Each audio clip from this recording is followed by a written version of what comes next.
Welcome back, Nick Lenz's Comic Corner, classic size non-classic. This episode 533. No, not a double shot. It's a single shot again. It's been a little bit, not very long since the last one, but I only have one trade, so why not just do a single shot? And it's Doom Patrol, Volume 1, Brick by Brick. First ever Doom Patrol trade I've ever reviewed on my channel.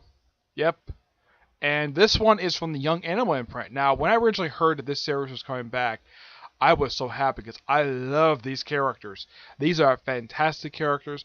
I mean, yeah, the series is weird, but the Doom Patrol has always been weird.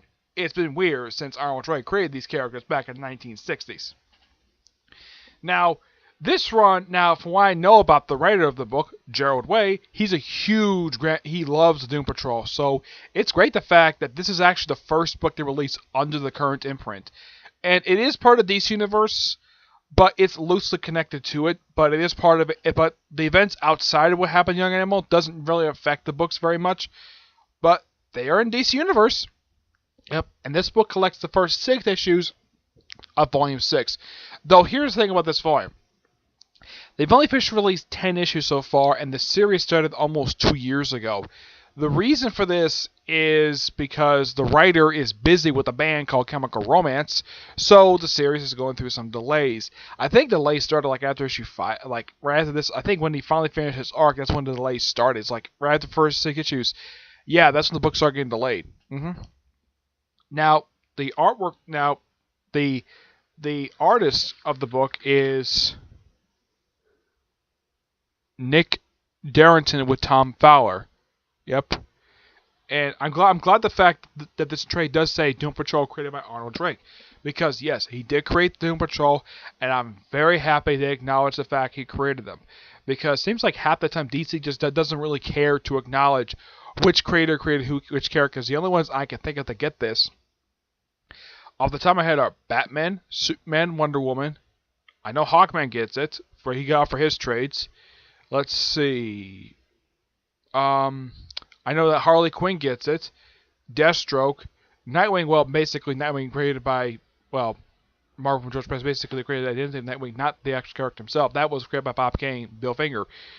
Yeah, but not a lot of the characters of DC, when they release their trades, they actually acknowledge where they put creator credits in here. I think they should do this more often.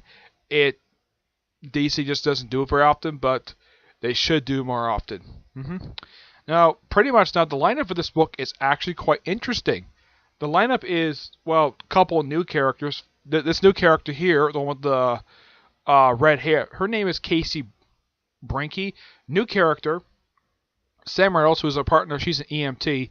The rest of the lineup is Robot Man, Negative Man, the Chief, who stops pairing with the team after this book because they stop associating with him.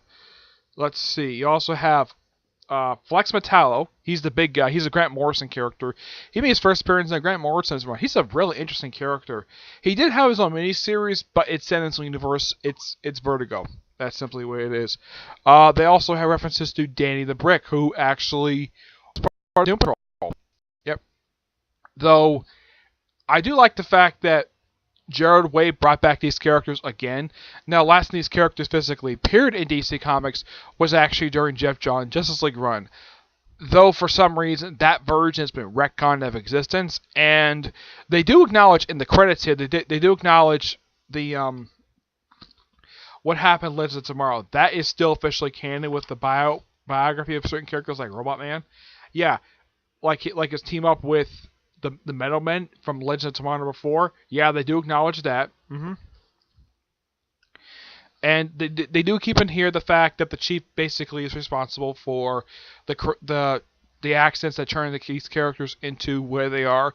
Though there's one member that found a member of Doom Patrol is actually not in here at all, and that's Rita Farr. And and I think the next story they actually try to search for her. Yeah, it's basically the search for Rita Farr because Elastic Woman is still missing. Though I'm sure they're probably going to retcon the version that Jeff Johns came up with. Yep. Though for some reason he's back in a wheelchair. No explanation for that at all. Because it's essentially put, this series is a reboot of the New 52 version. That's the best way to put it. It's just a reboot. It just rebooted that version. But Robot Man, that they kept in his Legend of Tomorrow appearance, that still happened. And I believe his, Miles Graves Avenger Second One, I think that happened too. Well, I'm not really sure, because that was acknowledged as pre-Flashpoint Robot Man, because they acknowledged his first appearance being Pages of Justice League. And basically the storyline just, getting a team together, and, and they also find Crazy Jane, who actually was part of the Grant Morrison era as well, and, and they try to look for Danny the Brick, and they don't find him in here, but they do find him in here, but, there's no base operations for Doom Patrol in here. I'm like, that's a little odd, because normally when we think of Doom Patrol, they usually have some type of base operations. Over the years, they've been headquartered out of the Chief's brownstone. Yep. They've also been headquartered out of a regular house during Rachel Pollack's run. In John Byrne's run, they're held out of Alcatraz. They were held out of a prison off the coast of Florida. In Keith Giffen's run, their base operations was a fictional island ruled by Veronica Cale, which they were basically the resident heroes of. This book, they don't have a base operations. They have a vehicle. They have their own vehicle, which is basically a converted ambulance, which Casey Brinky drives. But this is just one amazing comic book. Well, the stories in here are just that good, and I got to admit, putting this under the Young Animal imprint was a good idea, because Young Animal stuff was the weird stuff. Despite the fact it's called Young Animal, it's kind of like it's basically another imprint, but for mature readers. Kind of like how Vertigo is. Though this one's doing a lot more stuff than Vertigo is lately, because Vertigo just does a series of miniseries. I mean, when was the last time an ongoing series was actually published by Vertigo? Because in the past few years, it's always. I mean, I think the last one they published was probably Lucifer. Yeah, just Lucifer is probably the last known Vertigo ongoing series that actually Vertigo's published, because all they've done lately just miniseries. Now, what's my rating of this one? 9.5 out of 10. This book is great. If you're a fan of Doom Patrol, I highly recommend picking this up. Alright, so that's it for this one. Stay tuned for episode 534, which that one will be a double shot, because I'm getting some more stuff in from the library at that point, okay? But until I see you in the next video, bye.